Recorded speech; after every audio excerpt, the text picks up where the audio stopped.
tell me you want me too. Tell me you love me too. Give me one time, baby. 다시 한번. Tell me. Okay, 방금 건 알지만 또 한 번. Tell me. Yeah, 계속 말해줘. 들어도 듣고 싶어. 어쩜 이런 일이 꿈인가 싶어. 어머나 좋아서 어쩌나. 다시 한번 말해봐. Baby. Tell me. مرحبا يا رفاقي والصانيس في فيديو جديد. قدمت لكم بفيديو متنوع وفيه الكثير من الرسم، أرجو أن ينال إعجابكم. دون إطالات، قبل البدء لا تنسوا الضغط على زر الإعجاب والاشتراك بالقناة لتنضم لمجموعة ومجرة الصونيز. والآن let's get started. بداية صنعت بعض المجسمات باستخدام عجينة السيراميك، صنعتها يدويا في المنزل ببعض المعدات البسيطة، وهذه هي الأشكال، إضافة إلى أنني اخترعت بأفكاري الخاصة زهرة توليب كما ترون، يعني أشياء عشوائية حاولت تجميعها. والآن سأقوم بتلوين جميع هذه الأشياء باستخدام الأكريليك.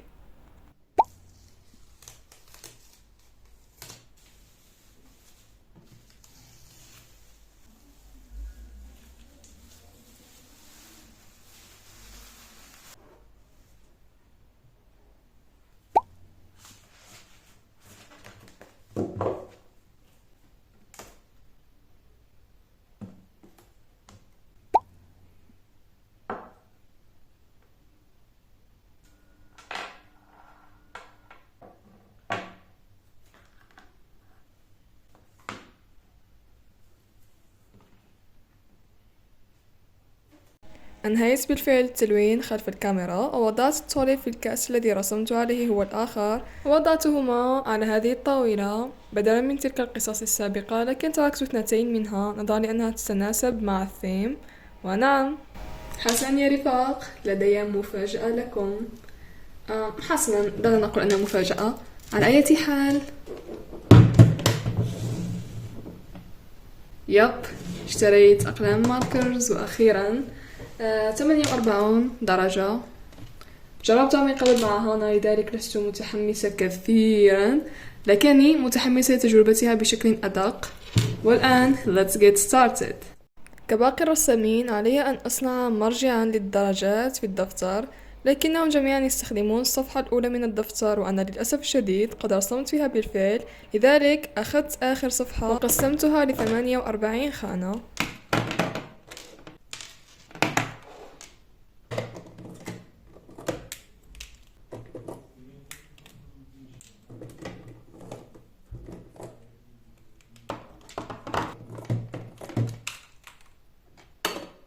وأنهيت تقسيمها إلى هذه الفئات الظاهرة في الشاشة.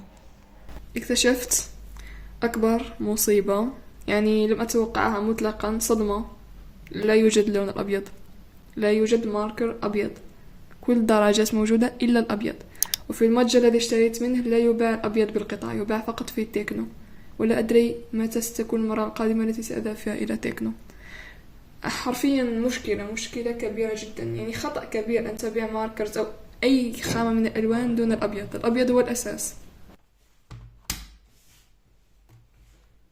بدأت بتطبيق الدرجات على الورقة، والصراحة لاحظت أنها مختلفة بعض الشيء عن درجات هانا، كما أن يعني طريقة الإمساك على شكل مثلث كانت مختلفة كذلك، واستغربت صراحة. وبعد مدة وتدقيق أدركت أنني اشتريت من ماركة تكنو، بينما هي اشترت من ماركة أخرى لا أعرف اسمها الصراحة، لذلك كانت مختلفة.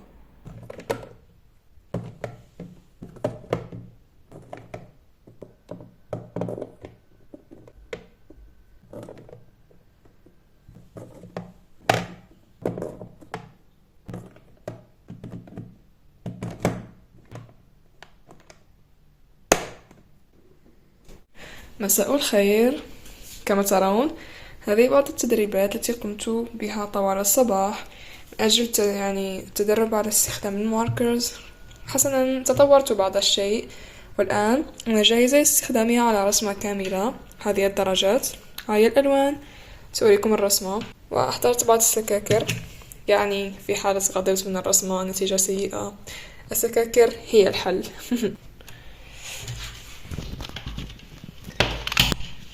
تدام.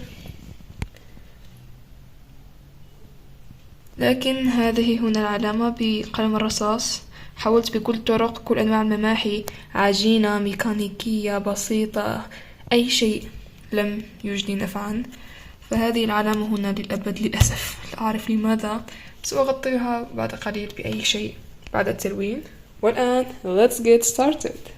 بالطبع بدأت بأهم خطوة في الألوان المائية والماركرز، وهي تخفيف الرصاص، لأنه قد يظهر لاحقا في الألوان ويفسد الرسمة بأكملها. لذلك دائما حرصت على تخفيفه، سواء بممحات العجين. إن لم تتوفر كنت أستخدم الممحات العادية صراحة، وكلها تفيد، يعني المهم ممحات.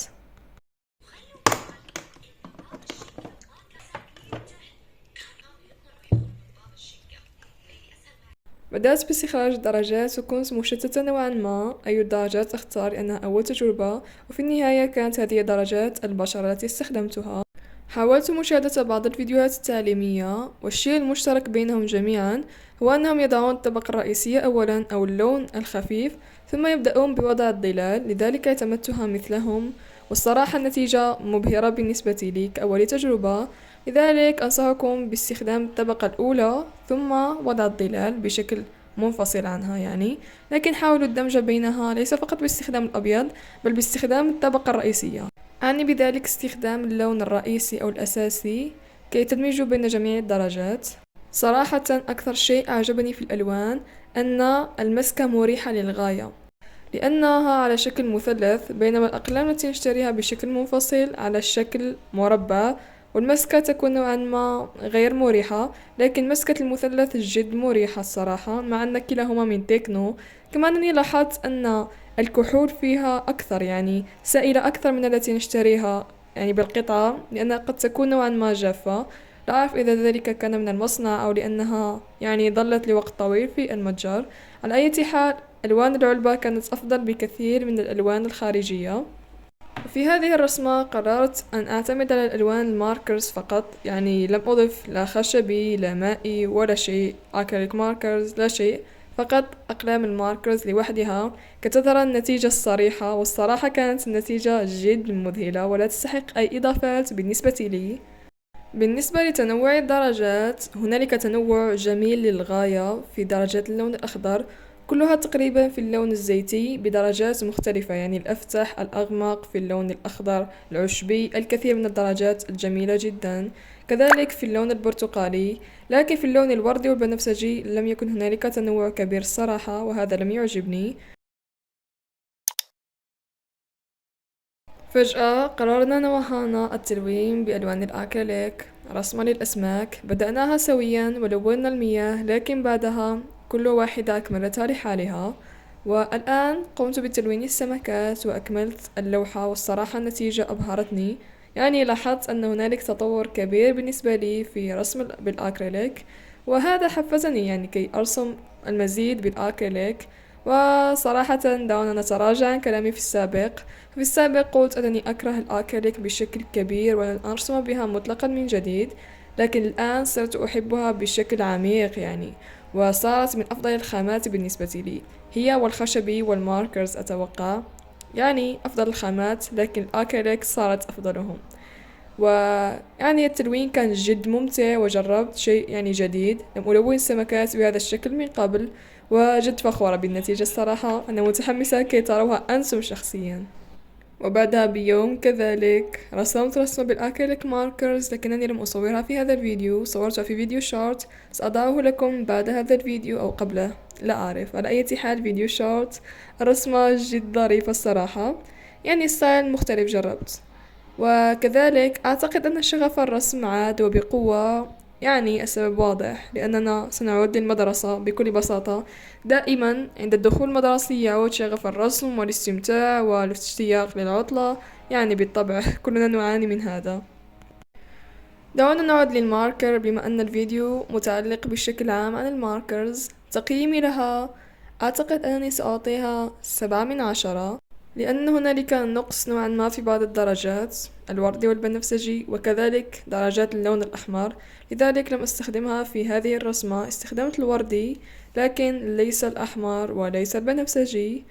ونعم، هذه النتيجة التي أخبرتكم أنها أذهلتني وأبهرتني، وكذلك النتيجة بالأكريليك والتي هي هذه، والتي أعجبتني أكثر حتى من رسمة الماركرز لأن الستايل مختلف تماما. جربت تضليل جديد بدرجات يعني غير متوقعة، ومتشوقة حقا لتعليقها في الجدار بجانب اللوحات الثانية.